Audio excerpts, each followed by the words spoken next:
Ya situ, ayo coba tanya dennya wisudawan, lulus sarjana itu kayak apa?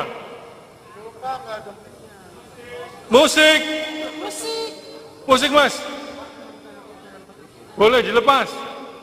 Aku pengen roh aku.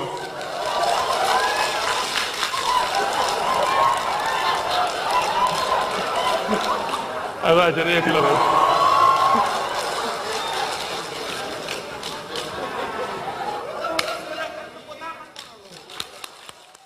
Video yang merekam seorang wisudawan pria tampil menari di hadapan rektor viral di media sosial. Dalam potongan video yang beredar, sang wisudawan tampak menari dengan lincah diiringi lagu How You Like That yang dipopulerkan grup K-pop Blackpink.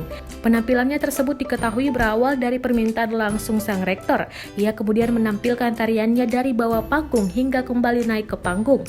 Diketahui kejadian tersebut ada dalam acara wisuda Universitas Suetomo, Surabaya, Jawa Timur pada Minggu 13 September 2020 lalu. Wisudawan yang tampil menari di hadapan sang rektor itu tak lain merupakan selebgram Danner Jabro Febiansyah atau yang sempat viral dengan sapaan Mbak Bulan. Video dalam acara wisuda itu sontak mengundang perhatian warganet dan menjadi viral setelah diunggah Jabro melalui akun Twitter pribadinya @brojabro pada Minggu 13 September 2020. Rektor Unitomo, Bahrul Amik, telah mengonfirmasi kejadian dalam video tersebut. Menurut Amik, Jabro tampil secara spontan dalam kegiatan wisuda yang dilaksanakan pada Minggu 13 September 2020 kemarin.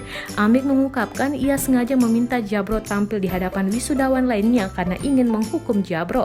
Sang rektor mengaku pihaknya sempat terganggu dengan kritikan Jabro di akun Instagramnya @brojabro ketika pihak Unitomo berencana mengadakan wisuda di kampus. Oleh karena itu, Amik melanjutkan dirinya mencoba mencari sosok Jabro saat wisuda. Menurut Amik, Jabro kemudian dengan berani mengangkat tangan ketika ia mencarinya. Ia kemudian langsung meminta Jabro naik ke panggung untuk mempersembahkan penampilannya.